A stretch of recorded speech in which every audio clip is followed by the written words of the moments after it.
everybody. You want to see something cool? Check this out. This is Slick Nichols. He's one of the deities from the upcoming Florida Man RPG.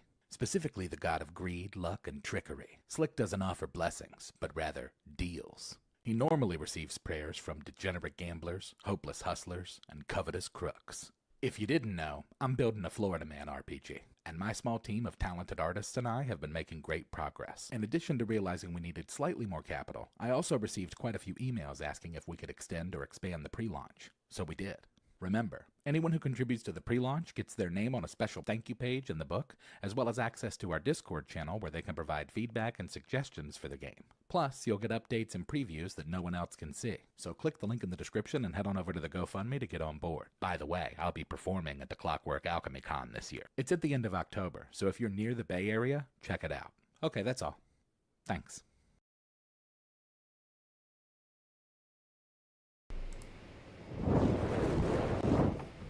And welcome in, everybody. Thank you for sticking by while we worked through the buffering issue from previous run of the stream. This is Rogue Bard Advice, and we are a D&D TTRPG sports, entertainment, pirate knowledge, everything podcast. Advice cast, nerd cast, if you will. I'd like to welcome everybody in the chat. Thank you, everybody. Yokai Lover, Teeny, Jim. Welcome back, Jim. How's your trip, sir? Kirk, welcome in. Ron, Ruby, Mrs. Pirate. Welcome in, welcome in, welcome in. This is the 31st episode of Rogue Bard Advice, everybody. We have made the 30s. Well, we made the 30s last week, but we passed the 30s. We are officially not even halfway there yet. Maybe a third of the way there. But with that being said, I could not do this without you guys. So if you guys please would hit that like button, hit that subscribe button, share this out to everybody. Let's get people in. We have not quite a lot of questions tonight. Not disappointing, because I know this week has been trying for most. Let's just leave it at that. Kirk Wagner liked and subscribed. Jim's trip went pretty much everything out of the in-laws' house now getting there. Yeah. Ruby Yukai loves pizza for breakfast. Or they used to, they can't do it anymore. Yes, this week from hell. Yes. So much has happened this week. But we are done with the week. It is the weekend. It is Friday. And sports has started. I want to give a big shout out to the Philadelphia Eagles. Thank you for beating the Dallas Cowboys. Not an Eagles fan or a Cowboys fan, but I figure I'd just throw that out there for Melody, my pirate wench wife. Let's go Green Bay. How's Green Bay doing? I know we're starting off with sports, but you know what? We have 3 questions tonight, and this evening we're also going to discuss prestige classes versus subclasses and why they change. So we've got a lot to talk about. Not really. So we're going to take some time to do some talking. So Tampa Bay plays Houston Monday night at 7 Eastern. So the Jacksonville Jaguars won. They beat Carolina. Go Jags. We know we like the Jags in this house. Well, in everything. Because of our former Bard mentor, if he shows up or if he listens to this. Well done, Jaguars. Oh, you know what? I forgot something. I have to be right back. Literally, I have some stuff, and I wanted to show everybody, but I have to go get it. I am unprepared. Give me 2 minutes.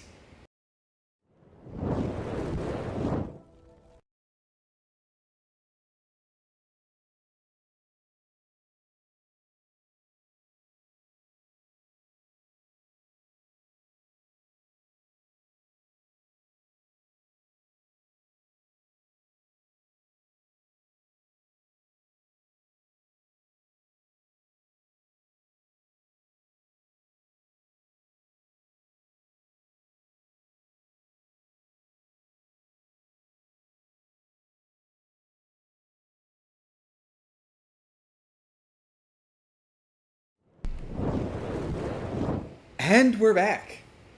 That wasn't 2 minutes, but yeah, I just had to go out to the car. Now, before I show everybody, I want to take this time to look somebody in the camera and say, I don't care. I bought myself some gifts. And they finally got here. After being waylaid and delayed a couple, 3 days. And they were supposed to be here last Saturday. They weren't here till like Tuesday. So, with that being said, I bought 3 items and got 8 items free. Okay? Now, had I bought $200 worth of stuff, I would have gotten all 10 items for free at a $320 value. Now, that sale is going on currently still, so I spent $100. I got 8 items for free. The first thing I want to show everybody is I got the Redux, the Man Shorts first edition redo dice. Now these dice are pretty awesome because unlike the first edition Man Shorts dice, which are not these, they are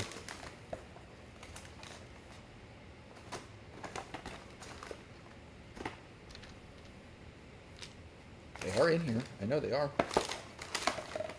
Ah, there they are. These are the first edition Man Shorts. All of these dice were 1,000 piece runs. So everybody remember the original Man Shorts dice? They're glossy, right? The Redux dice are not glossy, and I actually like them. I got, yes, more shiny math rocks. Yes. But the Redux dice are matte. They've got a matte finish to them. So, I got those. And then we know I bought the second set, right? This was the second set. So, I've got 3 sets, but wait, there's more. I got Sarah's set. I got Sarah's set. And these are also in matte. And there is the legendary D20 with multiple D20s, or with multiple 20s on it, multiple 19s, multiple 16s, 18s. This is the loaded die. Everybody remember that. So that's 4 sets of Man Shorts dice. But wait, there's more. Can anybody guess what the last thing I bought is? You cannot see the packaging. Well, that's because the packaging is gloss. How's that, dear?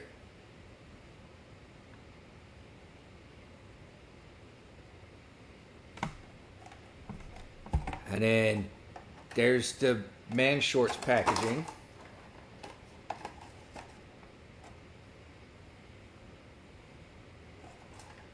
But can anybody guess what the last item that I purchased was? Because I'll tell you. These are going to be the only set that I play the new Man Shorts TTRPG with.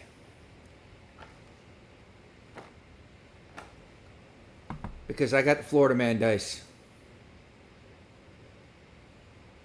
I now have all 5 sets of Man Shorts edition dice.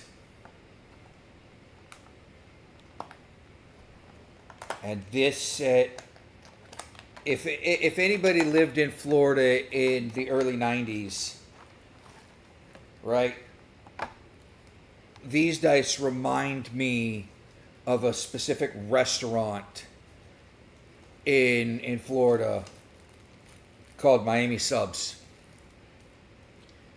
Because these dice are teal and pink.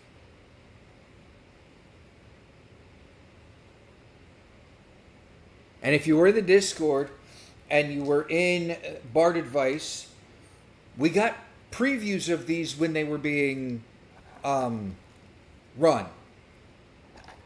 So, with that being said, that was my $100 that I spent.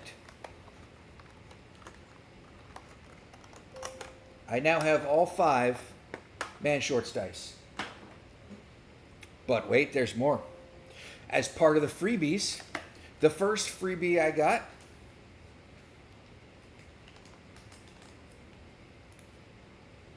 if I can open it. I hate Ziploc baggies. The first freebie item I got is a red and silver glitter liquid core 34 millimeter D20 or 30 millimeter D20.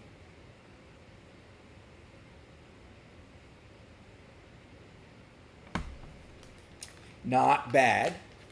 Not bad at all. The second set that I got, we're going to go, it really doesn't matter because they're just all over the place. So, I don't know how I feel about these dice. They've got some sort of like green inclusion in them. Let me get the D20 out so you guys... But they're clear, greenish tint with a gold with gold numbering. I don't know how I feel about these dice. They're almost they look cloudy.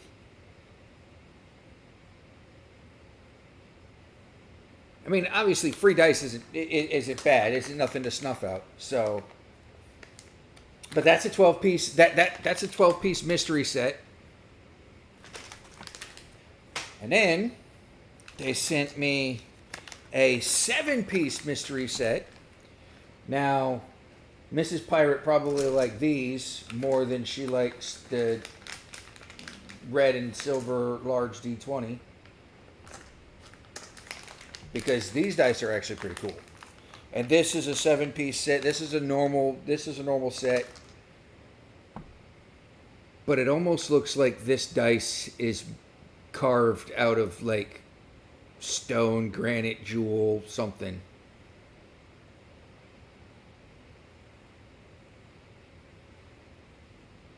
Pretty neat. But that's a 7-piece. And then we got... I didn't even open this set yet because it's in a clear package. It's another 14-piece mystery set, but it's green and white swirl with orange letter or with orange numbering. Looks pretty cool. Looks pretty cool.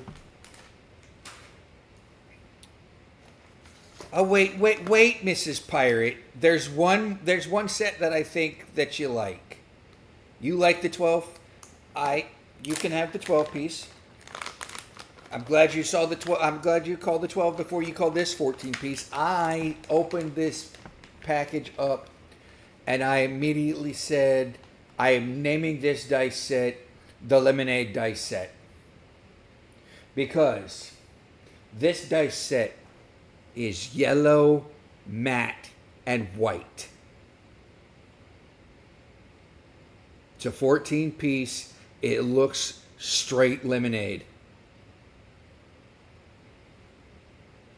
Absolutely love this set. Not glow in the dark.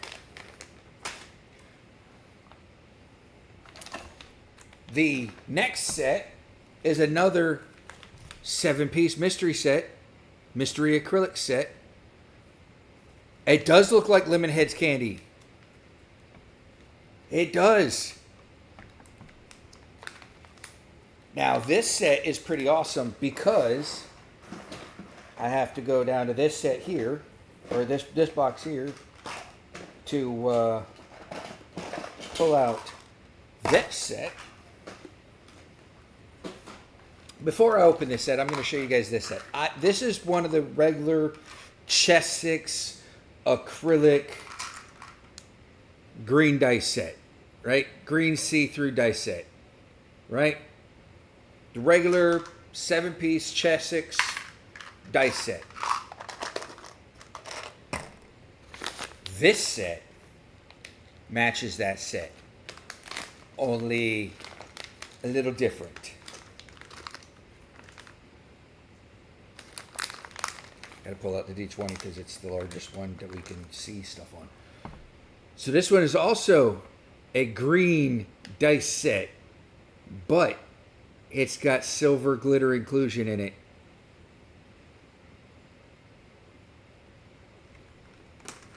So it matches the Chessex with the silver glitter inclusion.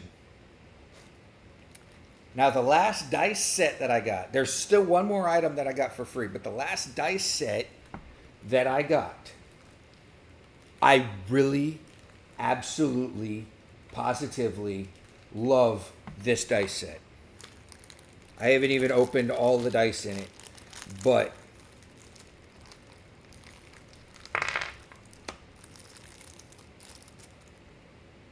it is weighted. And by weighted, I mean it's got weight to it. These dice are 100% aircraft grade solid aluminum with laser etched numbers on them. I can't even show you. There you go. Absolutely gorgeous dice.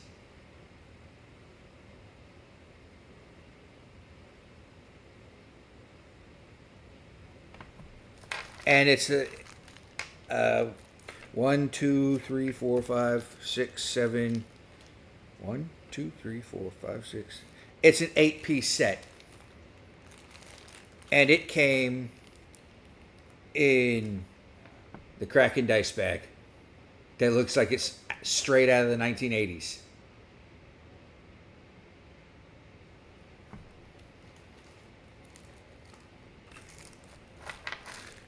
With that being said, our final item that we got for free, but I didn't even know, I might have seen it, but I didn't know what it was.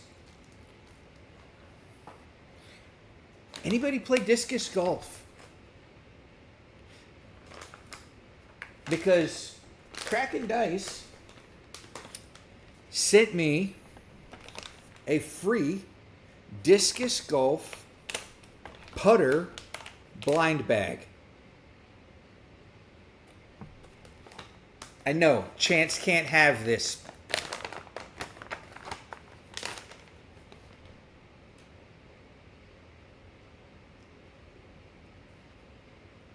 The putter is a mimic.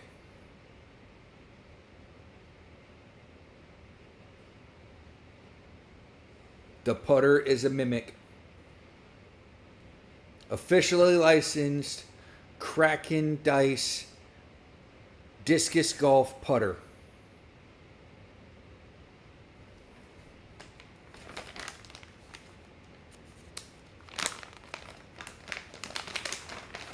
And it all came in this cool little box that's got beholders all over it. Beholders on the inside. And of course, we got the 2 Kraken stickers to go with it. The Dragon and the Dice and the Kraken D20 sticker.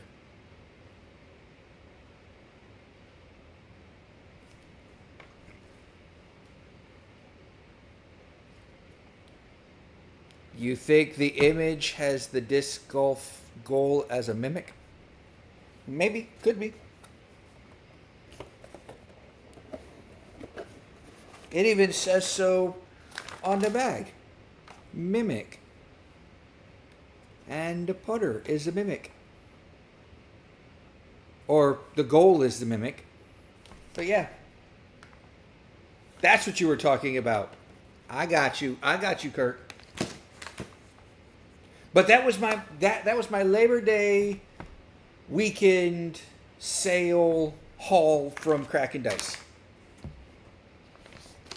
And like I said, the same special. It's not the Labor Day weekend sale, but it's still another special. I think it's still going on currently. But yeah, go get yourself some dice. They've still got plenty of these. They've still got plenty of Sarah's sets. And they've still got plenty of the Redux. I believe they still even have the Man Shorts Part 2 or Part 2 dice sets. They do not have any of the original OG Man Shorts dice. They obviously were sold out like 3 years ago. But with that being said, go get yourself some dice. Have fun with it. I gotta make sure which dice is which. Oh, that's the Part 1 dice. Pirate Archaeologist unboxing video. You know it's treasure, Kirk. It's treasure. Also, they do come with the cards. So I didn't unbox the cards out of them, but it does come with the Chaz Wayland card and Sarah's set.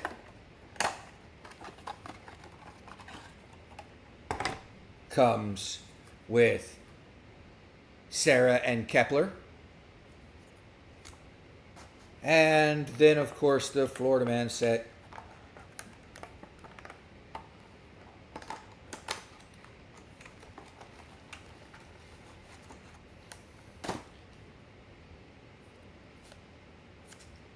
Come with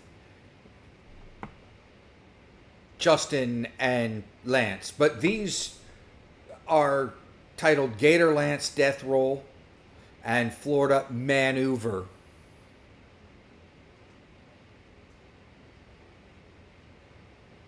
So, interesting cards, interesting sets. Go get yourself some dice. This is not a plug. We are not being sponsored. If we were, that'd be awesome. But we're not, so it's still awesome. We get to show you guys dice. Unboxing videos like we're unboxing treasure, pirate treasure. Look at all this treasure here. Anyway, that was my Labor Day weekend haul. That was $100 worth of stuff. Probably almost like $180 to $190 in freebies. So, how about we get to questions? We are a half hour. See, that took up a half hour. We are a half hour in, everybody. Let's get to some questions. We have 3 questions tonight, and our first question comes from Yokai Lover. Yokai Lover asks, when it's been a long week and your brain can't handle doing or consuming anything new, what's the thing to do? In other words, what are everyone's comfort TV shows or movies, games, video or otherwise, books? Well, we all know. Thank you for the first off, thank you for the question, Yokai Lover. We all know when it's been a long week and our brains can't handle anything to do anymore. We know Kirk doesn't paint minis. We know Kirk doesn't reprint minis. Hello, Kevin. An unboxing video of all of my new dice that I got from Kraken Dice. That's what took a half hour. For me, I have started, and I'm on the fourth and final episode of I'm on the fifth and final episode. Sorry, of a pirate documentary series that follows pirates and doing piratey things in and around the Caribbean. Oh, I do. I do, Kevin. I absolutely love them. So, and the pirate docu series that I've been watching, um,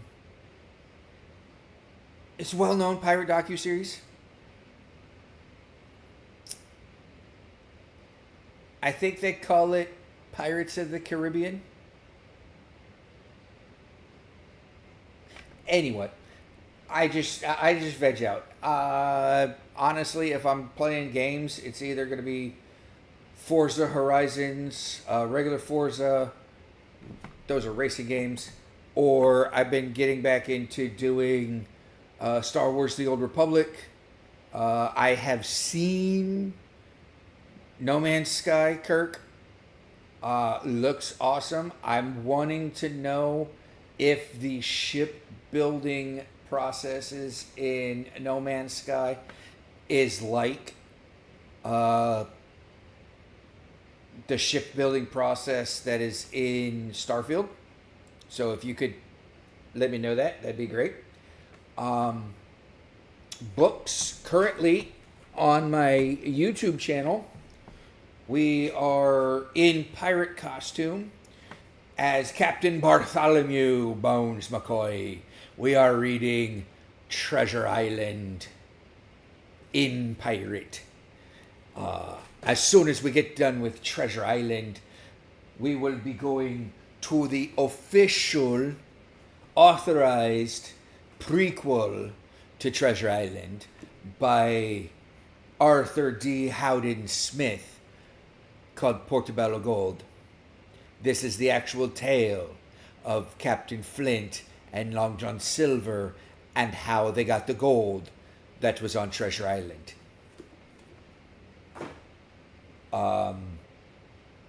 I really want to read this book for all the ladies in the chat. I really want to read this book, but I think I might get in trouble. So if I do read it, it'd have to be over on a other channel, not somewhere where Avon Books can find me easily. But I want to read a pirate romance novel, a pirate smut novel, if you will. It's called A Pirate's Love by Joanna Lindsay. Is that fact or fiction, Treasure Island? Treasure Island's fiction. Dosed in fact. Speaking of that, I have decided and have started, since I started reading Treasure Island, I am writing a novel myself. I'm like the first chapter in so far. But my novel is going to be another prequel novel to Treasure Island. Not like Portobello Gold. I haven't even read Portobello Gold yet. But it's just going to be Captain Flint's story. From young age to him and Silver getting the gold in Portobello Gold. It starts out, though, while it's a prequel, it starts out as a direct sequel to Treasure Island, because it starts out as Jim Hawkins is coming back home to the Admiral Benbow Inn. And it is told in the style of Anne Rice's Interview with a Vampire.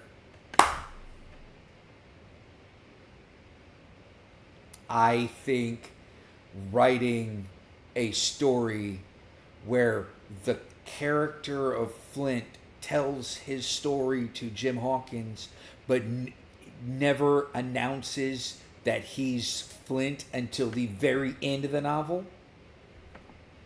pure gold. Literal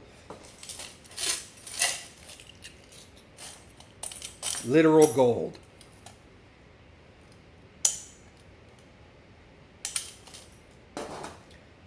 So, with that being said, what is everybody else's? So, Genetic Memory Farms likes the lettuce or the broccoli and MechWarrior. You know, I played MechWarrior when it was on PC originally, back in the early 90s, when you had a 286 or a 386 that could run MechWarrior. But way before even the first Pentium. Oh. Kevin likes watching YouTube shows, anime online, veg out after work, end of the week. Yes. I know Mrs. Pirate likes to get this pirate's blood boiling. Having kids call me and ask me to borrow my car. Absolutely not. Minecraft, No Man's Sky, no enough naps. No, you don't get enough naps, Kirk. So, with that being said, Yokai, I hope that answer pleased you. I hope that answer you got something out of it to do when the long doldrums of the week just have your mind drained and you just want to veg out and do something. Pop on a TV, watch Pirates of the Caribbean. It's literally hour and a half, 2 hours and 5 minutes, 2 hours and 14 minutes, 2 hours and 2 hours. So you figure about 9.5 hours of movie. Maybe 10 hours of movies. Then you can roll right into Lord of the Rings and watch The Hobbit, and watch The Hobbit first, and then, or not. You watch the Lord of the Rings first, and then you watch The Hobbit, and you'll have another 6, 7 movies. Roll into some Harry Potter, watch them all in quick succession. Pretty soon your weekend will be gone. Ron likes to watch 80s, 90s sitcom reruns. Yes. I do that occasionally myself. I will go back and watch. I sat down and watched Magnum P.I. I sat down and watched all of the A-Team. MacGyver. What else? Knight Rider. Yeah, all of it. You know, Kevin, I read The Hobbit before I read The Lord of the Rings.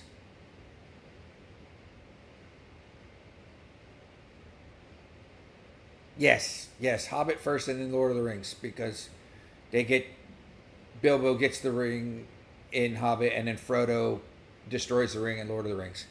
Yes. The Hobbit may have come first in the timeline, but The Lord of the Rings was written first. I do believe the Lord of the Rings was written first. The novel, at least.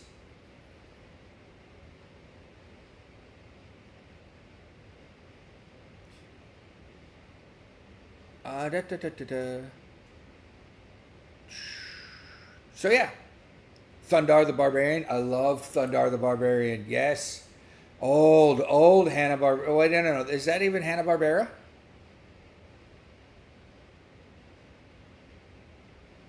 Was that a Hanna-Barbera genetic memory farms?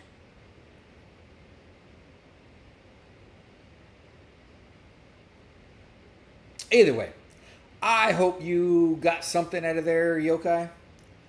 Our next question comes from our good man, Kirk Wagner. And Kirk asks, now this is a great question. I love this question. To my mind, there were two types of pirates: state-sponsored pirates and entrepreneurs. What ratio were they? More state-sponsored than independents? And were there other kinds? I am glad you asked this question, Kurt, because there were. Although the estimate, we're going to go to their estimated ratios first. There was never comprehensive global tallies. They never existed. State-sponsored privateers vastly outnumbered pirates. There was almost 10,000 letters of marque that were written between the 1630s and the 1750s.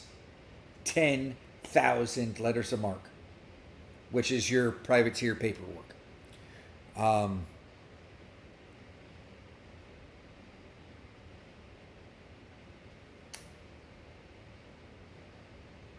And they numbered pirates damn near 5-1. By the end, there was only about 1,000 pirates, individual pirates. But pirating beyond Britain, France, Spain, the Dutch Republic, Portugal, all of these states issued letters of marques empowering private vessels to attack enemy commerce under government commission, the privateerings. The types of pirates beyond state-sponsored and entrepreneur freebooters. You had the Corsairs, the French Corsairs, or the Barbary Corsairs, rather. You had the Buccaneers. It emerged in the late 17th century Caribbean as European settlers turned hunters on Hispaniola. Vikings were considered pirates of the Scandinavian Sea and rivers. Other regional and specialized raiders, the East Asia had the Wokou, which prowled the coasts of China, Japan, and Korea from the 13th to the 16th centuries. So before pirating became a thing in the 16th century or 15th century in the Caribbean, 2 centuries prior, China or the East Asian pirates were here. 19th century Central American filibusters like William Walker conducted private wars and raids under flimsy legal pretexts. That's in the late 1800s. And then modern sea rovers in the Gulf of Guinea, off of Somalia, and these are the Somali pirates. Operate a quasi paramilitary group.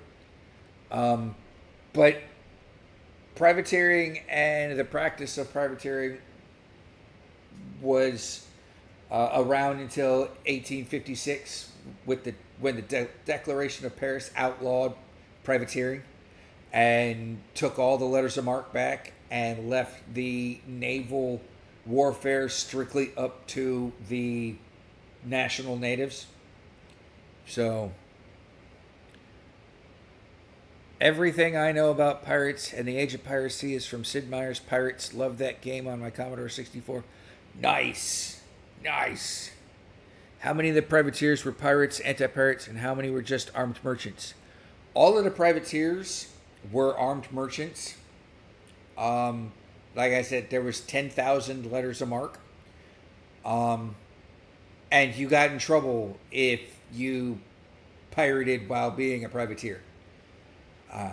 So, yeah. And with there only being like 1,000 pirates out there after everybody went to privateering, 1,000 actual pirates, and not 1,000 ships, just 1,000 pirates. You could see how the Bahamas and Nassau and the Caribbean islands were so popular with a small group of people. You got 10,000 people on the sea chasing you because you're pirating them.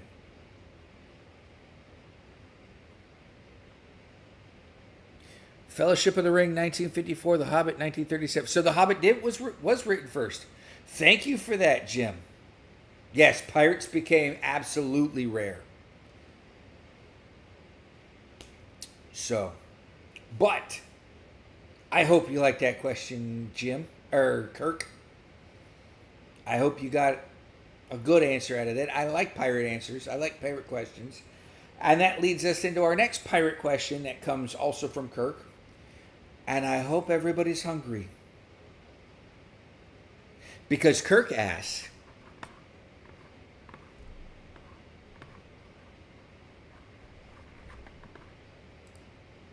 Captain Crunch appears to me to be a member of the British Navy. Yes, he is. What if he turned and became a pirate? I don't care what ships he'd attack or if he'd have a hook, etc. I wonder this. What would his cereal be like?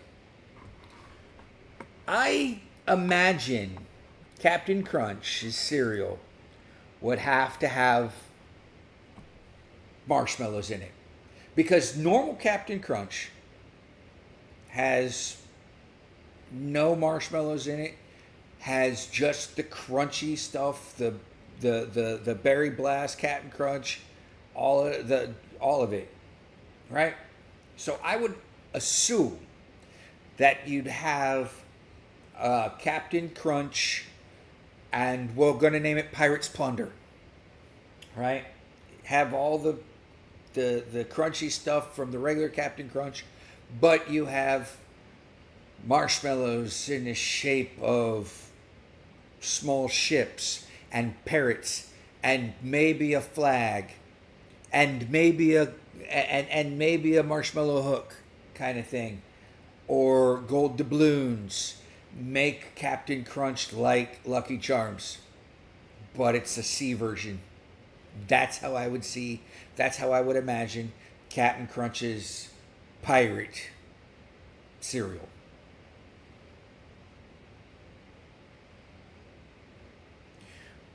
Wouldn't it be brown and black with cocoa instead of the normal crunch or berry flavors? It could be. It could be the little berry balls could be cannonballs. Marshmallow doubloons, absolutely. Absolutely.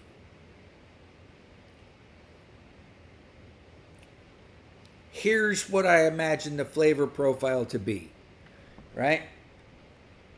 Sea salt caramel crunch, golden corn puffs coated in a whisper of sea salt and brown sugar caramel glaze. With tropical, now this may turn some people off, but tropical rum raisin clusters, chewy raisin clusters, lightly laced with an all-natural rum extract, non-alcoholic, of course.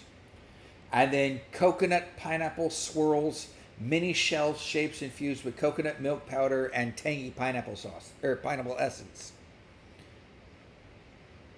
Flavor that with the flavors of the Caribbean. Cereal shapes and textures. You got the cannonballs. You got your cutlasses, flat, flaky texture. Anchors, puffed, airy centers. Doubloons, hollow rings for maximum milk soaking. No, Captain Crunch is not a pirate. Captain Crunch is a British sailor. He's a British captain. That's why he's only got a bicorn and not a tricorn.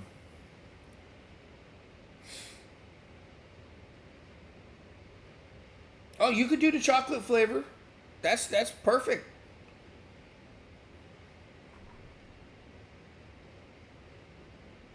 Marketing and promotions. We could do a limited edition golden spoon. Each box hides one of 5 cast metal miniature ship's wheel spoons. Booty Quest mobile game. Scan the box to sail online seas, battle rival pirates, and earn cereal discounts. Cereal to cart cheat codes, redeem codes for free in-game cannon upgrades. I think this is absolutely wonderful. And the tagline, we would set sail for crunchy treasure. buttered rum flavored cereal with a freeze dried banana bits. That could work. That could work. That almost, Ron, that almost sounds like the mead that I'm having made. It's a honey mead, but it's a pineapple banana flavoring that the company is using rum barrel chips to infuse the mead with that rum flavor. And we're calling that we're calling that Pirate's Blunder. And the British Navy weren't a bunch of pirates? Well,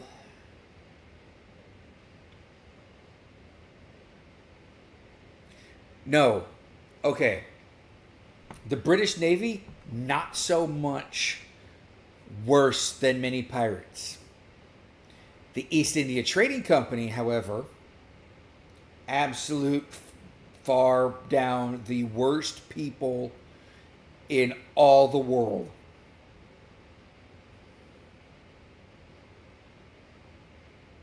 This answer has been good, but it's making Kirk hungry. Well then, Kirk, I think we should move on from this question then. What do you think? We've got 10 minutes. I think we're going to forego our discussion topic this week and go straight into our deadly dungeon. That way we can get to more chat. What do you guys think? Hudson's Bay Company 2? Yeah? Yeah? Booty Quest, you mean Tinder? This has quite turned into a 21 and up live stream tonight.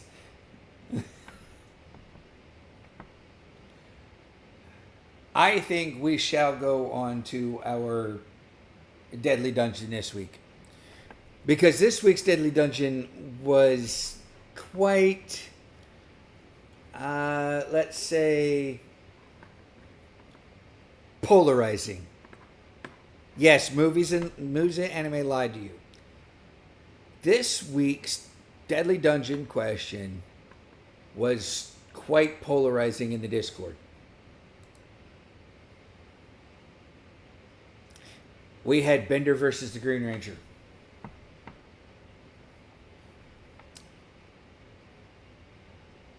Now, I voted on this one. And I'm not going to tell you how I voted, but I voted for this one. But let's just see what each one brings to the table. Now, we did Tommy Oliver's Green Ranger, not any of the Green Rangers prior to that. It was Tommy Oliver.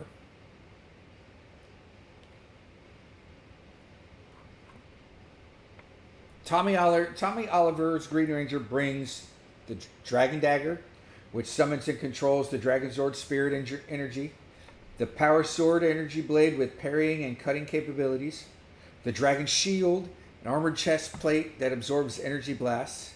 His Ranger suit grants him enhanced strength, durability, and reflexes. He's a master martial artist with decades of combat training.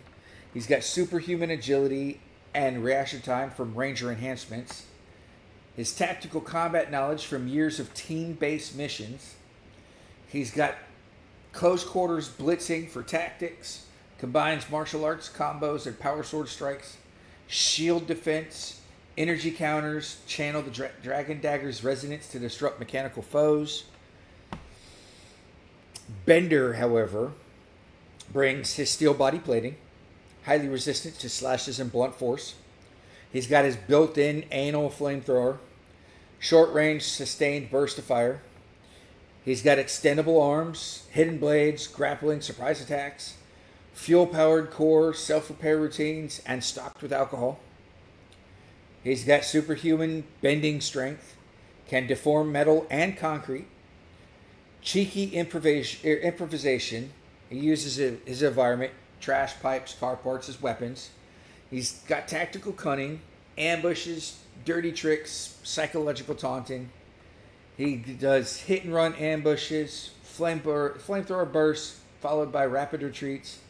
Targets weak points, pry off joints, or detached head for immobilization. Resource denial. He can drain the ranger's focus with taunts and environmental hazards. Battle conditions are everywhere. Neutral junkyard at night, shipping containers, scrap vehicles, oil drums, cranes. No external Zord or robot support, no reinforcements, so it's just the Green Ranger versus Bender.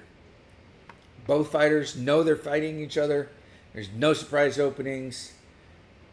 And they win by incapacitation or surrender.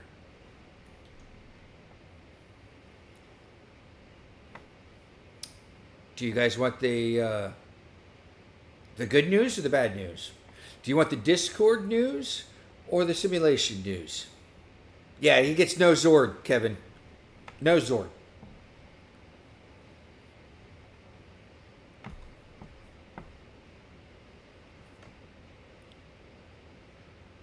No ship from Futurama, no Zord. It's straight up Tommy Oliver versus Bender. In the Discord,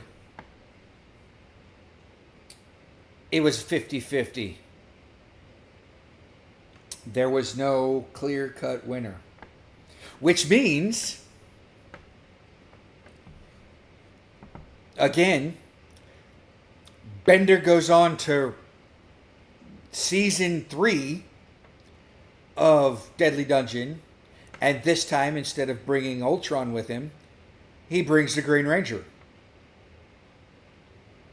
So, Bender and the Green Ranger, regardless of the outcome of next week,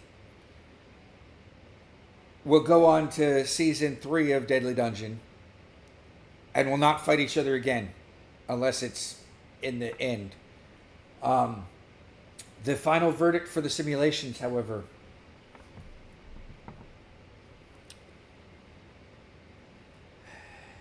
Teeny is going to love this. Tommy Oliver's combination of superhuman martial prowess, energy weapons mastery, and defensive gear gives him the edge in 60% of the duels.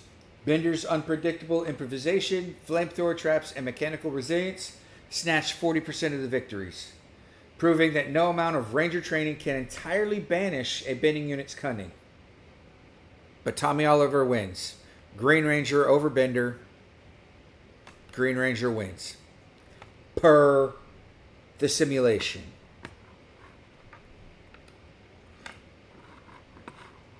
And that is here.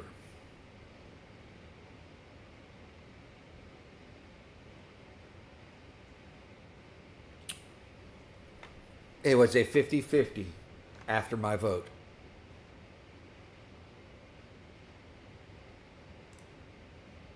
Our bracket now looks like this. We have nobody going forward to beat Ultron. So, next week, Ultron gets a bye and is going to battle the winner of Beethoven versus Mozart.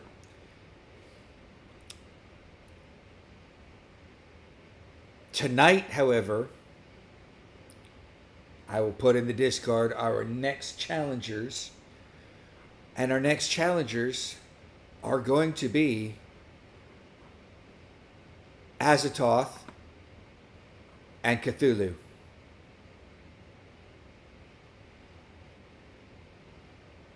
The Green Bender for the win. If I could combine the two, with our powers combined, we summon Captain Green Ranger Bender Planet.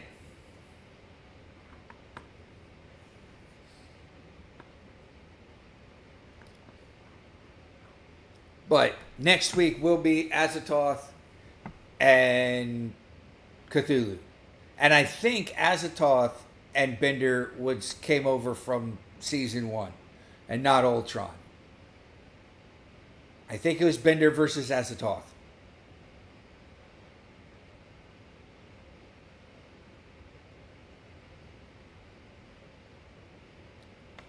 Well, Kevin, who wins?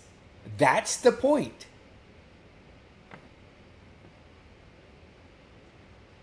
If Azathoth wakes up and Cthulhu disappears, Azathoth goes back to sleep, Cthulhu reappears. Dun dun dun. But whoever wins this battle is going to go on to face the Thieves Guild, so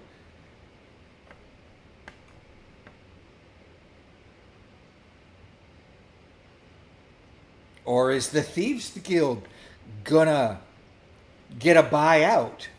Who knows? Only you guys can make this decision. I mean, honestly, having two mythological and ultimately powerful creatures in here is unfair to the rest of the groups anyway, because these guys are world breakers and universe slayers and everything. So should we just dig the graves for the Thieves Guild now? No, absolutely not. Absolutely not. By the way, we are now in chat. So, in light of the things that went on this week, I would like to hear some good things that happened to people this week. Actual good things, not made it to the end of the week, actual good things. Playing Eldritch Horror, Azathoth always beats us. We've sometimes survived Cthulhu. Could be. Maybe next season we add the Kraken. But doesn't Cthulhu look like a mind flayer, though? I've always had that thought that Cthulhu was like a mind flayer, but he's just all tentacly.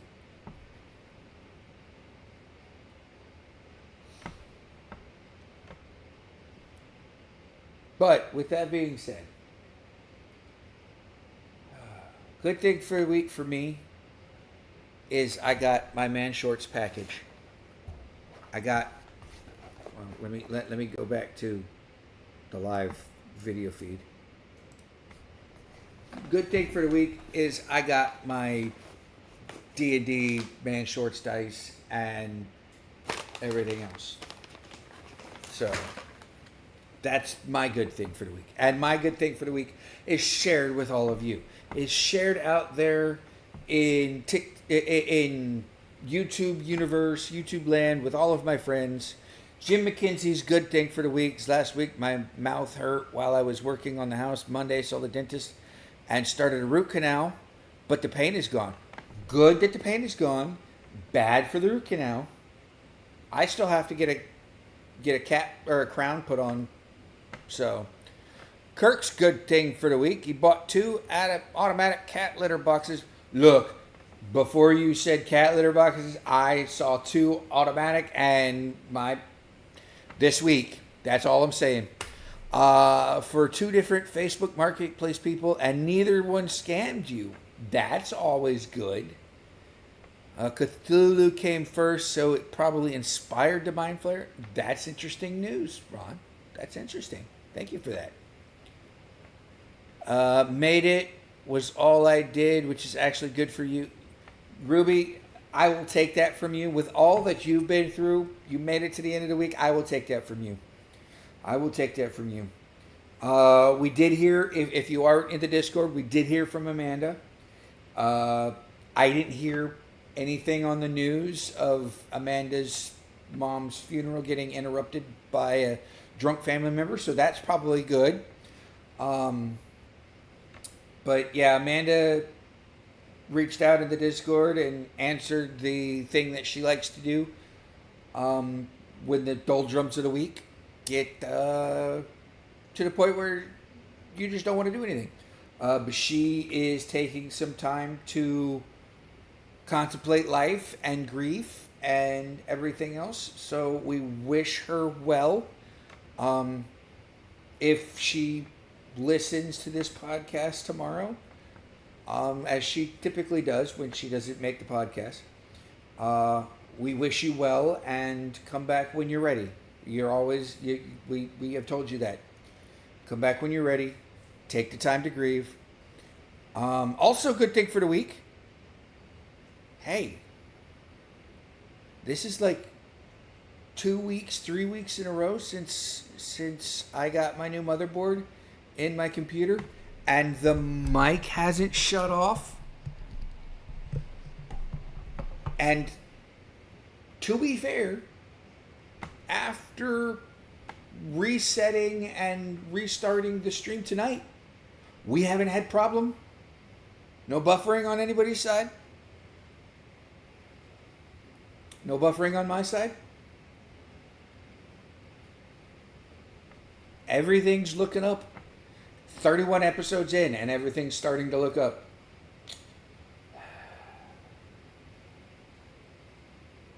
And we're at show 31. That's a good thing, yes. Even though I did want this to be more continuous without so many breaks. But we've done 31 episodes since January, everybody. That's amazing.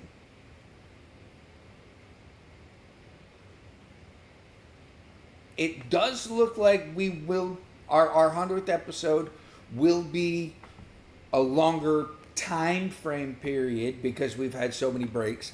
Maybe it will be the same time period as Bard Advice, but I don't have any plans on stopping at 100, guys.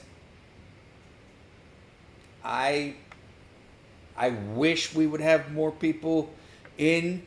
We have 47 subscribers to the channel. I did not realize I had 47 subscribers to the Pirate Archaeologist channel. Maybe if we get 100 subscribers, maybe I do a subscriber raffle. Maybe I do something. But we got to hit 100 subscribers, guys. That'd be the one time I ask you guys for anything. Let's get just subscriptions to this up. I don't do this for money. I don't have you guys pay for the subscriptions. I don't have you guys pay to be anything. So we get more subscribers. Let's get more questions in. Let's get more people involved in this. Let's go. We're 31 episodes in, and we're finally getting our feet up underneath us without so many glitches. So, but yeah. With that being said, I want to thank everybody for coming in tonight. And I want to thank everybody in the chat. I want to thank Kirk. I want to thank Jim. Thank you guys for sending me the questions. I want to thank... I do want to thank Yokai for submitting their question. Ruby, Ron, Mrs. Pirate, thank you guys. I couldn't do this show without you guys. Please send in your questions. The email's on the screen. roguebardadvice@gmail.com. We will be back next Friday. Same Rogue Bard time, same Rogue Bard channel. I do want to wish everybody a good weekend. And remember, as always, take what you can. Give nothing back. This has been your host, the Pirate Archaeologist, the Rogue Thief Pirate Archaeologist, if you know me by that. You may know me as Chris. You may also know me as Captain Bartholomew Bones McCoy. But as always, I am your Rogue Pirate Archaeologist. signing off. Have a good night, everybody.